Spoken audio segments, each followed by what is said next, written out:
Amigas, amigos, me da mucho gusto el poder conversar con ustedes después de tanto tiempo de no comunicarnos. La verdad me da mucho gusto, mucha felicidad el poder platicar con ustedes.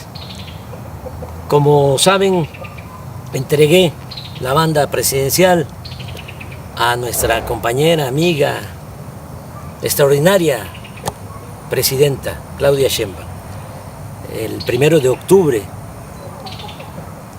del año pasado, hace un año y ya cerca de 2 meses.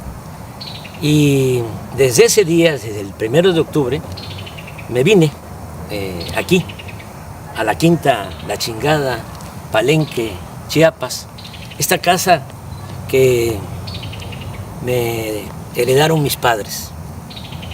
La hizo Manuelita, mi madre. Ella la dirigió. No es un rancho, no es un latifundio, es una hectárea y un poco más, 13,000 metros cuadrados. Y decidí venirme e iniciar una vida nueva porque me retiré de la política activa, de la práctica política. No es una simulación, estoy jubilado. Entonces, imagínense ustedes, después de cerca de 50 años de lucha ininterrumpida, lo difícil que pudo ser el decir, se acabó, cortar de tajo toda mi actividad pública, política, casi 50 años, porque empecé en 1975, 76 trabajando con los indígenas chontales en Nacajuca. Luego en 1977 fui director del Instituto Nacional Indigenista en Tabasco. Ahí aprendí a trabajar para la gente humilde, para la gente pobre. Tan es así que en mi expediente en Gobernación, en 1979, hay un reporte del temible policía Nazar Haro acusándome que era yo comunista, porque estaba defendiendo, apoyando, trabajando por los pobres. Así comencé y así terminé, porque concluí mi mandato como presidente y logré, junto con millones de mexicanos, ustedes y muchos, algunos ya se nos adelantaron, pero logramos el inicio de una transformación. Llevamos a la práctica el ideal de que por el bien de todos, primero los pobres. ¿Cómo no voy a estar contento? ¿Cómo no voy a estar feliz? Yo siempre he sostenido que la felicidad se obtiene cuando uno trabaja, lucha, procura la felicidad del prójimo. Entonces es cuando ya tenemos bienestar espiritual, bienestar del alma, felicidad. En el gobierno que dirigí, en 6 años, a pesar de la pandemia, con todos los daños, con toda la tristeza que nos dejó esa pandemia de COVID, 2 años muy difíciles, por el dolor y también porque se nos cayó la economía. Bueno, a pesar de eso, en el tiempo que estuve en la presidencia, salieron de la pobreza 13,400,000 mexicanos. Lo voy a repetir, 13,400,000 mexicanos. Nunca se había hecho eso, nunca, en un sexenio. Es un gran orgullo. Cuando llegué a la presidencia, el 42% de los mexicanos estaban en la pobreza, 42% de toda la población. Cuando dejé la presidencia, ya había bajado, la pobreza se había reducido al 29%. Y hay otros datos. También se redujo la desigualdad, porque México era país de unos cuantos, de los de arriba, de los oligarcas, los que se habían quedado con todos los bienes de la nación, con los bienes del pueblo, con la llamada política neoliberal o neoporfirista, porque lo que aplicaron fue lo que ya había puesto en práctica Porfirio Díaz: entregar los ferrocarriles, entregar el petróleo, entregar las minas, entregar las tierras a extranjeros y a grandes latifundistas vinculados a la cúpula del poder. Pues eso es el llamado neoliberalismo. Entonces se dedicaron básicamente a saquear y se produjo pues una monstruosa desigualdad. En la época de Salinas, cuando hay más multimillonarios en México, ocupamos el 4º lugar en multimillonarios en el mundo, en el sexenio de Salinas. 4º lugar. Primero Estados Unidos, luego Alemania, luego Japón y luego México. Pero millones de pobres.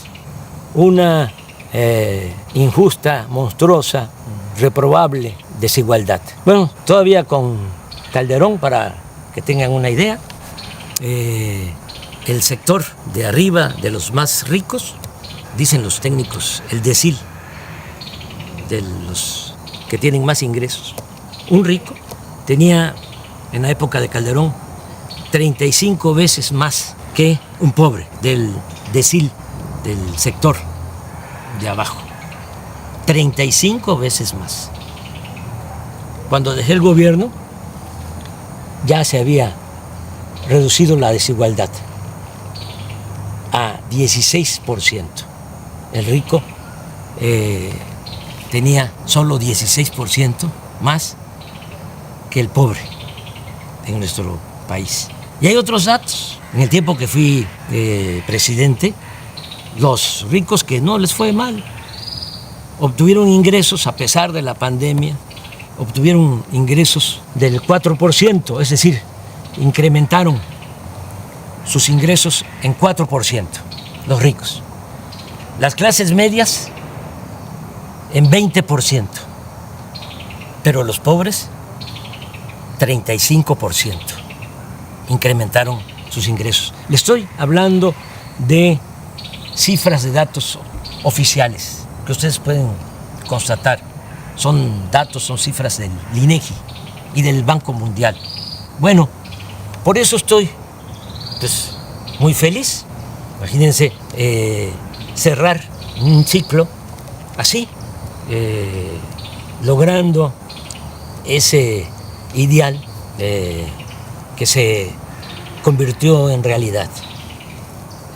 Por eso decidí ya retirarme, no sentirme insustituible, porque ese es el otro problema, actuar como cacique, caudillo, jefe máximo, poder tras el trono. No.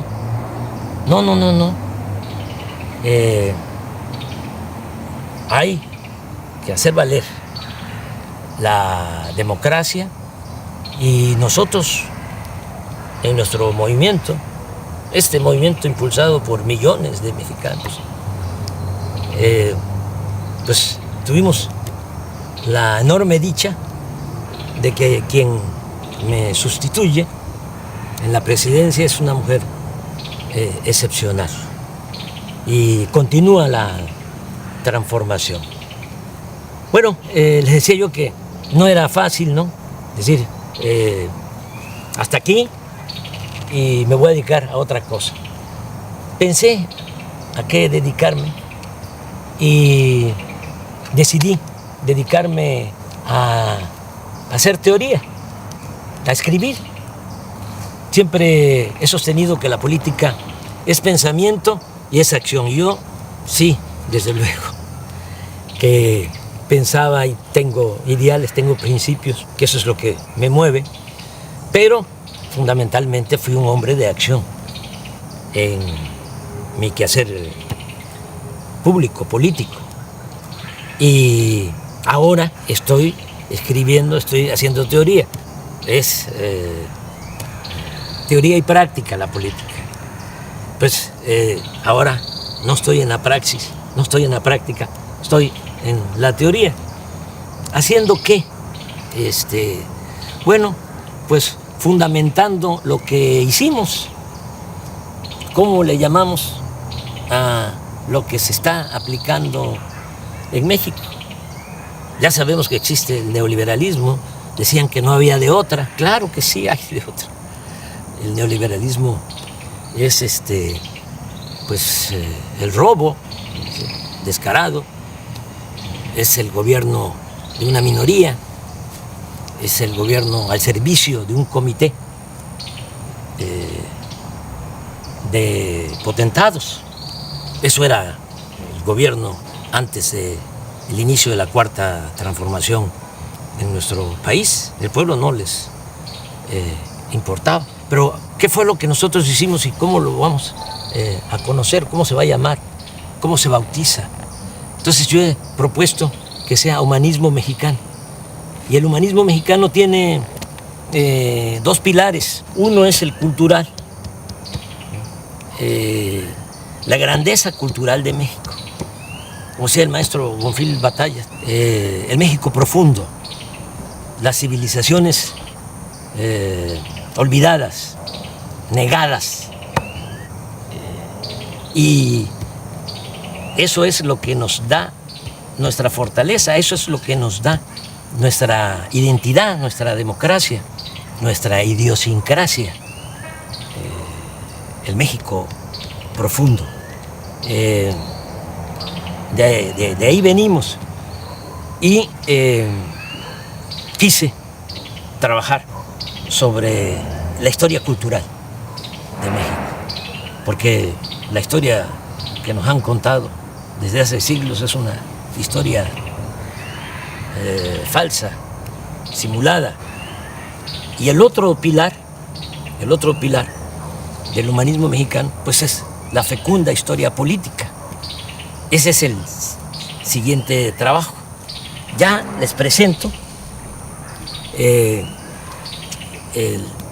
primero, el que tiene que ver con la grandeza cultural de México. Así se llama, grandeza. El que viene para el año próximo se va a llamar Gloria, porque es grandeza y gloria. Repito, la grandeza es la historia de nuestras culturas, de nuestras civilizaciones, para desmontar, para echar abajo la historia que crearon, que inventaron los conquistadores, los invasores, y se ha mantenido durante las épocas del dominio de las oligarquías. Pero aquí se cuenta otra historia. Y este libro de la editorial Planeta, pues ya va a estar en librería. Es el trabajo, es una investigación de más de un año y un mes, trabajando, porque les hablaba yo de mi nueva rutina. ¿Qué hago aquí? Bueno, me levanto temprano, como siempre, camino.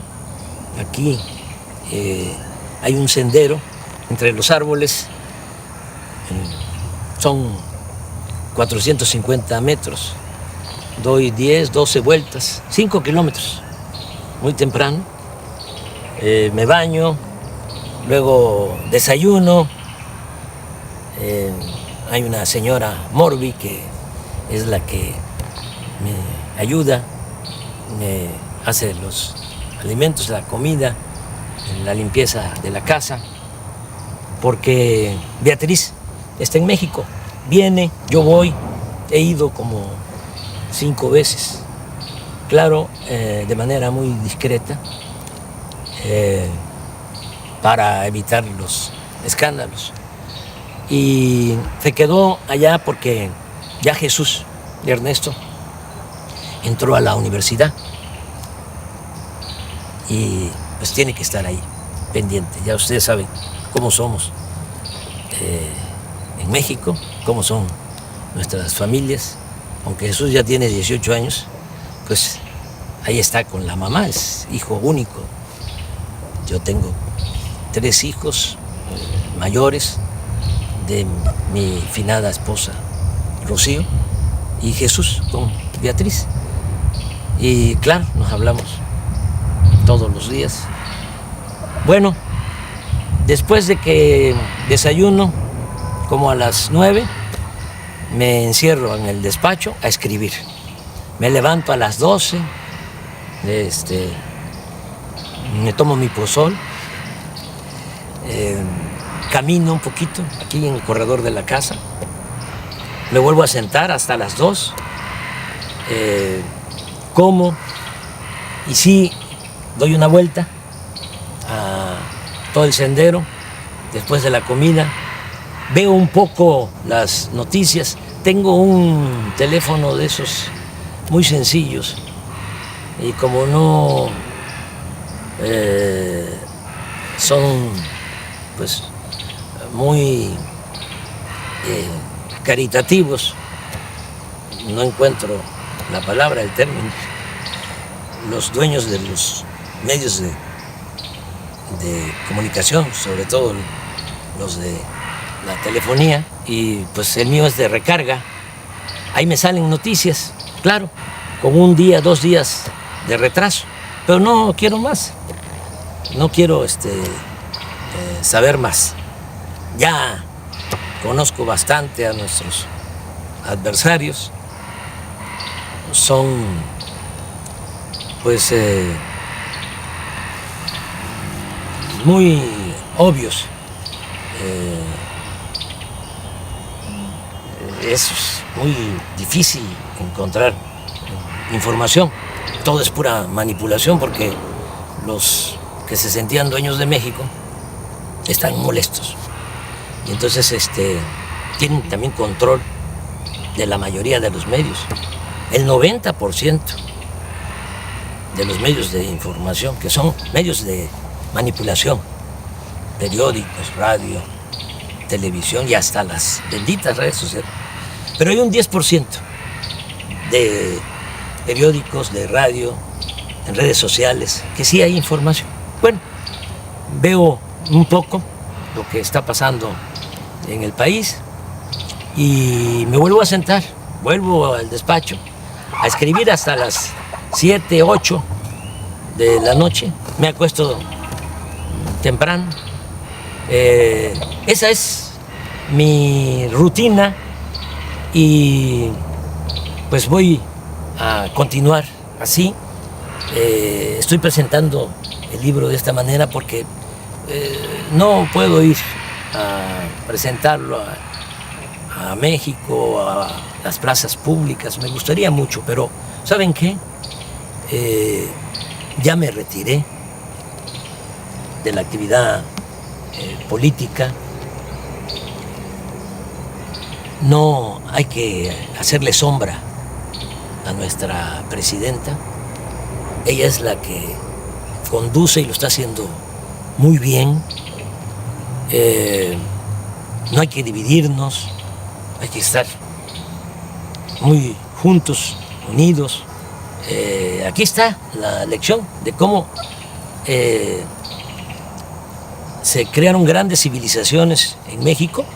Esta civilización, la gran cultura olmeca, cultura madre, que floreció 1000 años antes de Cristo y nos dejó la invención del calendario, del cero, de la escritura y estas piezas, cabezas colosales de basalto. Imagínense la organización que tenían, la organización social, política,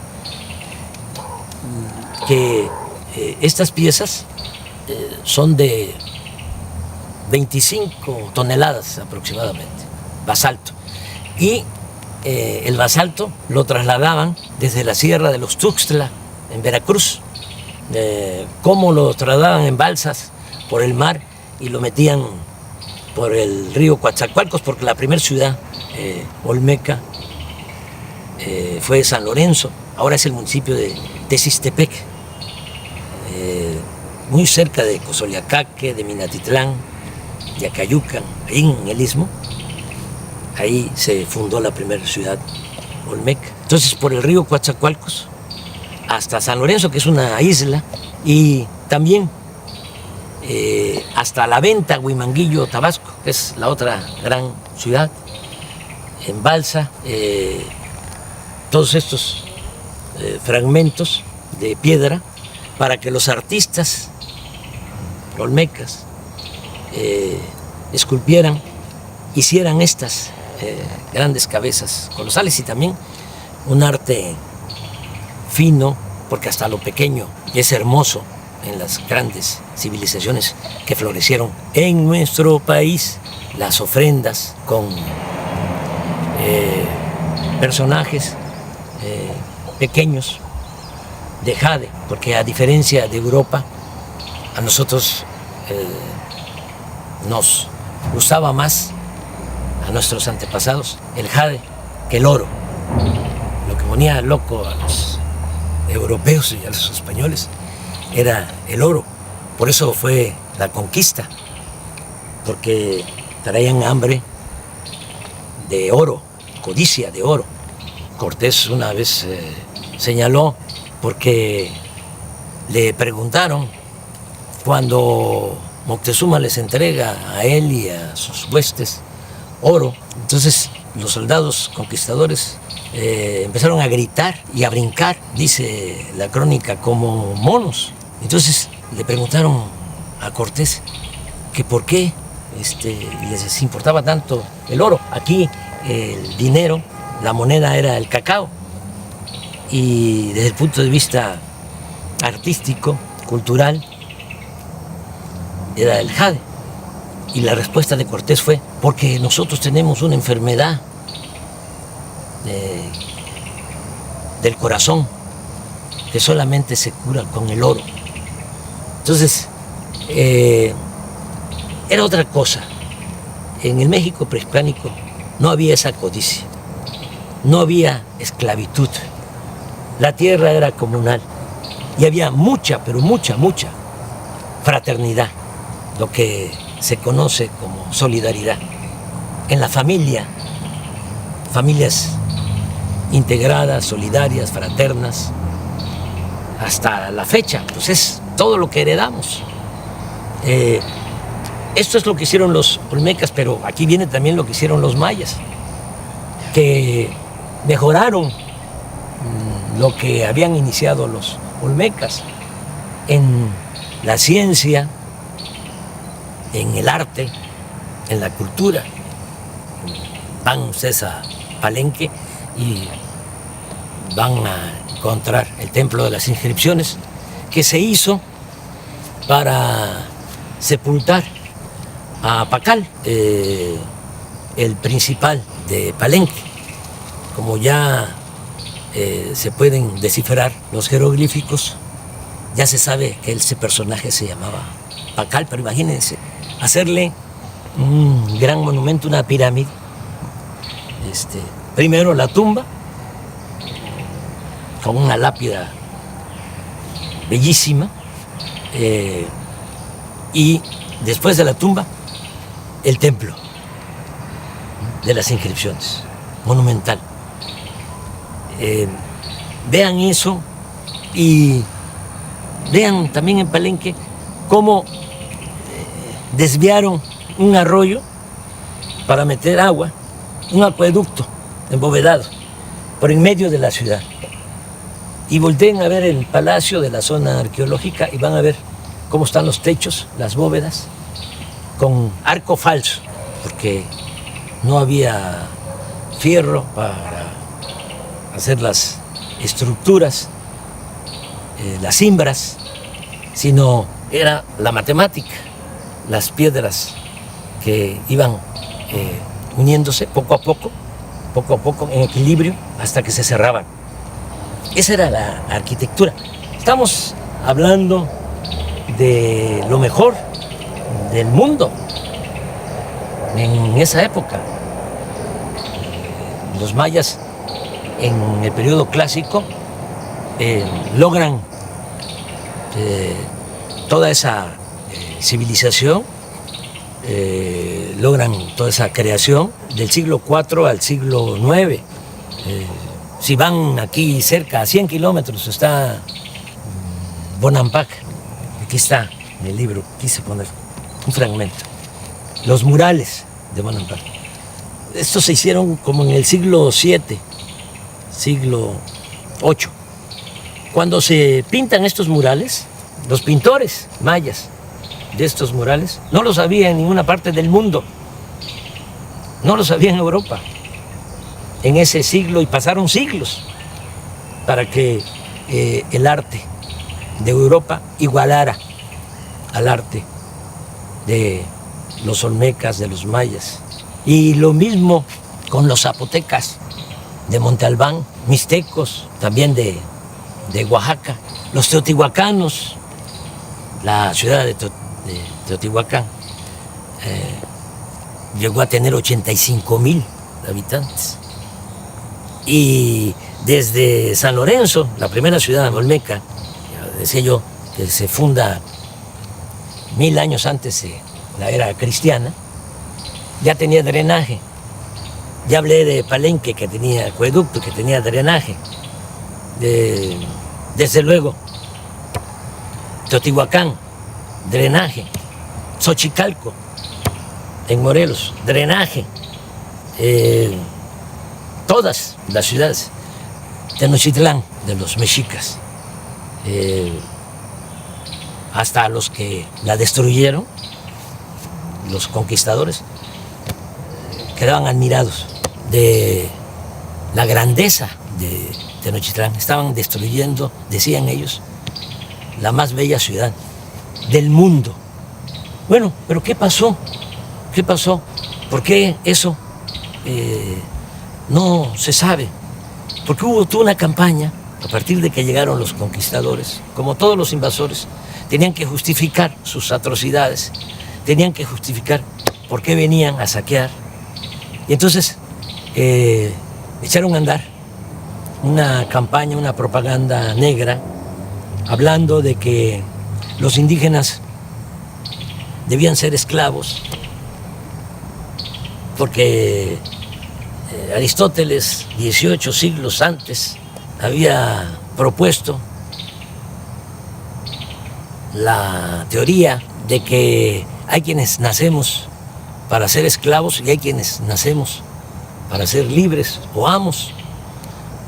Y los humanistas de ese entonces de España, humanistas entre comillas, con ese argumento sostenían que los indígenas tenían que ser esclavos, que no tenían alma, que eran como animales, y que además ellos venían a civilizarnos. ¿Qué sucedió? Que se padeció de una gran tragedia, porque vinieron a someter a las comunidades, a los pueblos originarios, a esclavizar. A mí me gustaría que este libro lo leyeran los españoles, porque aquí van a ver cómo marcaban, erraban con el fierro del rey en el rostro a los indígenas para esclavizarlos, y otros horrores. Entonces, ¿qué hicieron? Pues echaron a andar toda una campaña diciendo: son bárbaros, son salvajes, pero además hacen sacrificios de sangre, arrancan los corazones, los exponen, los ofrecen a los dioses. Todo eso es pura mentira, y eso lo demuestro. No hubo sacrificio. Cortés dice, ese fue el que creó todo. Y los frailes, sobre todo Motolinía, hizo la cartilla de las mentiras. Aquí van a encontrar. Y todos copiaron hasta la fecha. Hay muchos, incluso profesionales de la ciencia social, arqueólogos, antropólogos, sociólogos, filósofos, historiadores, que sostienen eso, esa gran mentira. Cortés dice que en 3 días en Tenochtitlán le sacaron el corazón a 8,000 personas, en 3 días. ¿Cómo es eso? Van a sacrificar 8,000. Bueno, pero todavía un fraile, Durán, habló de 80,000 en 4 días. 80,000 que les sacaron el corazón todavía bullendo, dice, para ofrecerlo a los dioses. Motolinía, también 80,000. Aquí sostengo que eso ni en Europa, porque Darwin habla de que solo en 3 siglos en España, por la Inquisición, quemaron a 300,000, achicharraron a 300,000, acusados de herejes. Y los mejores, porque eran los que dudaban, y a la hoguera. Pero hasta eso lo considero exagerado. Pero aquí se fueron con eso y se fueron también, inventaron de que éramos, nuestros antepasados, caníbales, que comíamos carne humana. Nadie vio un sacrificio, nadie vio que se comieran a una persona. ¿Cómo es que en la toma y el cerco de Tenochtitlán, de 75 días que la gente se estaba muriendo de hambre, porque Cortés mandó a cortar el agua, el acueducto de Chapultepec hacia el Templo Mayor, hacia el centro de Tenochtitlán, lo mandó a destruir, y además con los indígenas aliados que querían quitarse el yugo de los mexicas, pero inocentemente se pusieron un yugo más grueso, un yugo mayor. Bueno, bloquearon la entrada de alimentos y todo, y si se estaban muriendo de hambre, ¿por qué no? Se comían entre ellos. Nada, pura mentira. Y esto es lo que trata el libro. Pero lo más interesante es que en otras partes, lamentablemente en el Caribe, por ejemplo, exterminaron con los indígenas, acabaron con los indígenas. En Estados Unidos lo mismo, es hasta horroroso, ¿no? Repetir lo que decía un general, o le atribuyen a un general, Sheridan, que decía, todavía en el siglo XIX, aquí estamos hablando del 16, del 17, del 18, hasta principios del 19, todo lo que fue la colonia, 3 siglos. Pero allá en Estados Unidos, en el 19, hace menos tiempo, le atribuyen a Sheridan el que dijo que el mejor indio era el indio muerto. Hubo exterminio. Entonces, aquí, ¿cómo se salvaron los indígenas? Claro, cuando llegaron los españoles, hay quienes calculan que lo que es México ahora estaba habitado por 15, 25 millones de personas.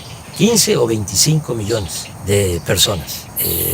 Terminando el siglo XVI, 75 años después de la toma de Tenochtitlán, la población de México era ya de 2 millones, porque nos trajeron también la viruela y se diezmó la población. Se redujo la población a un 10%. Una gran crisis demográfica. Y encima de eso, la explotación, la esclavitud. Entonces, ¿por qué se salvan los indígenas mexicanos? Porque muchos, incluso los mismos frailes que vinieron a la conquista espiritual, decían que iba a desaparecer la cultura o las culturas indígenas, que iban a desaparecer. Nadie creía que iban a sobrevivir los indígenas. Bueno, pues resistieron. ¿Cómo resistieron? Porque por el amor a la libertad, se fueron a los montes, a las montañas, a la sierra, a las islas, a los pantanos, a las zonas de refugio, y se llevaron a cuesta sus costumbres, sus tradiciones. Los nayaritas, los coras, por ejemplo, que eran dueños de todo el valle, de la parte de la costa, se subieron a la sierra. Allá están, coras, huicholes. Pero hasta allá los perseguían para esclavizarlos. Pero resistieron. Y gracias a eso es que nos dejaron este legado cultural, nuestra identidad como mexicanos, que es lo que nos ha protegido siempre. nos caemos y nos levantamos. Una gran reserva de valores culturales, morales, espirituales. Quedó la raíz y quedó el tronco, porque cuando se logra la independencia, pues ya no tenemos 15 millones ni 25 millones, como antes de la llegada de los españoles, 300 años antes, 1821, tenemos 6.300.000. Sí, pero la buena nueva es que de esos 6.300.000, el 80% eran indígenas. Es decir, de cada 10, 8 indígenas. Y portadores de las tradiciones y de las costumbres. Y eso es lo que nos ha servido como escudo, es lo que nos protege, porque el mexicano es trabajador, el mexicano es honesto. La corrupción la trajeron los españoles, lo pruebo. Aquí no había codicia, no había robo. Las casas no tenían puertas, no tenían ventanas. Ya dije de que lo que había era ayuda mutua, tequio. Si se necesitaba hacer algo, todos cooperaban, todos ayudaban en una comunidad. Pues somos herederos de esas civilizaciones y por eso México sigue siendo una potencia cultural en el mundo. Somos el cuarto país en el mundo con más lenguas. 290 lenguas se hablan en nuestro país. Primer lugar en América. Todo esto lo van a encontrar aquí para sentirnos orgullosos, porque con toda la campaña de difamación se desató el racismo. Y todavía, ¿no? Se escucha indio patarrajada, indita, naco, cuando deberíamos estar orgullosos de nuestro pasado. Sobre esto trata el libro y muchas otras cosas. Les va a gustar, estoy seguro. Les va a llevar tiempo, porque sí, por más que quise resumirlo, el original eran 1000 cuartillas, el libro tiene 600 y es una investigación. Y tengo que fundamentar todo lo que aquí sostengo. Entonces, se los recomiendo y como les decía, ya para el año próximo viene Gloria, que es la historia política desde la independencia hasta la transformación. Ya para concluir, porque se nos está haciendo tarde, ya va a entrar la noche, comentarles que hay que estar apoyando mucho a la presidenta. Es la mejor presidenta del mundo. Tenemos esa enorme dicha. Vean cómo son los presidentes, los jefes de Estado en otros países y comparen. Además, fiel al pueblo, fiel a los principios de la transformación, sosteniendo que solo el pueblo puede salvar al pueblo. Solo el pueblo puede salvar al pueblo. ¿O no es cierto? Van a salvar al pueblo los de arriba, los ambiciosos, los que están enfermos de poder y de dinero sobre todo. No, es el pueblo el que salva al pueblo. Y con el pueblo todo y sin el pueblo nada. El pueblo es el que manda en la democracia. Y por el bien de todos, hasta de los ricos, por el bien de todos, primero los pobres. Si no se atiende a la gente humilde, a la gente pobre, no se logra la paz. La paz es fruto de la justicia. Y nosotros tenemos paz y hay estabilidad política. Nada más que como puede más el sectarismo, el dogmatismo, el fanatismo de nuestros adversarios, puede más que el sentido común, no internalizan nada, ¿no?, de lo que se ha hecho y se va a seguir haciendo. Y hay que apoyar mucho a la presidenta, porque todavía es temporada de sopilotes y hay buitres y hay halcones. Aquí no, aquí hay pajaritos, mire. Y al rato vienen las guacamayas y vienen tropas de monos, de zaraguatos. Esta es mi vida, pero regresando, apoyar mucho a la presidenta. Yo no voy a recorrer el país, les comentaba, para presentar el libro, porque voy a seguir retirado, jubilado. Solo saldría a la calle por 3 razones. Una, si atentaran contra la democracia, como lo hacían antes, que sean los grandes fraudes, ¿no? Los potentados, los oligarcas, con los corruptos, para que el gobierno estuviese a su servicio. Y eso ya no se puede permitir, de ninguna manera, porque para el pobre tiene un significado distinto la democracia. Para el pobre la democracia es la sobrevivencia, es poder mantener a la familia, tener ingresos para garantizar la salud, el estudio de los hijos. Para el que tiene recursos puede ser un deber cívico y no pasa nada. Por eso hay quienes votan por los candidatos o candidatas más guapas o más guapos, pero para el pobre es su sobrevivencia. Les estoy diciendo que es la mejor presidenta del mundo, Claudia Sheinbaum, y un conservador, seguramente ahorita si ve esto que estoy diciendo, escucha esto que estoy expresando, diría no. El mejor presidente del mundo es el de la mano dura, una mezcla de Franco con Pinochet, con Díaz Ordaz, con Salinas, que convierta al país en una cárcel.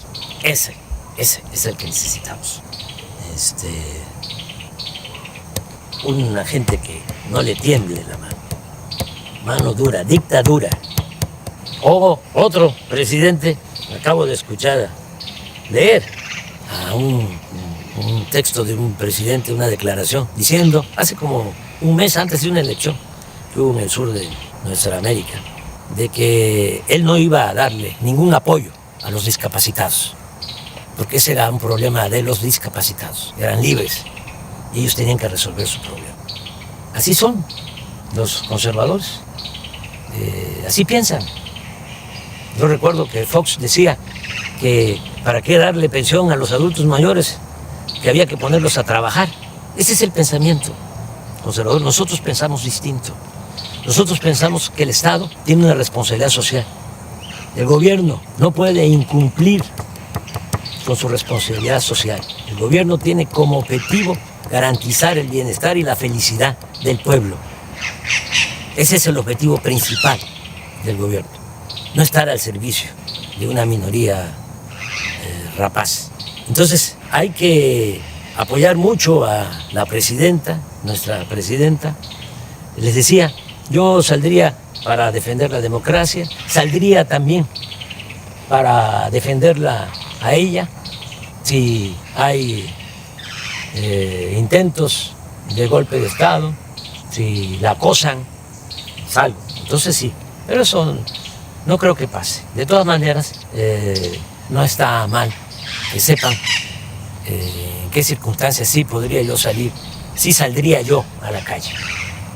Y la tercera razón por la que saldría a la calle sería defender la soberanía de México, porque nuestro país es libre y es independiente, es soberano. Nosotros no somos colonias de ningún país extranjero. Nos ha costado mucho ser un país independiente, soberano.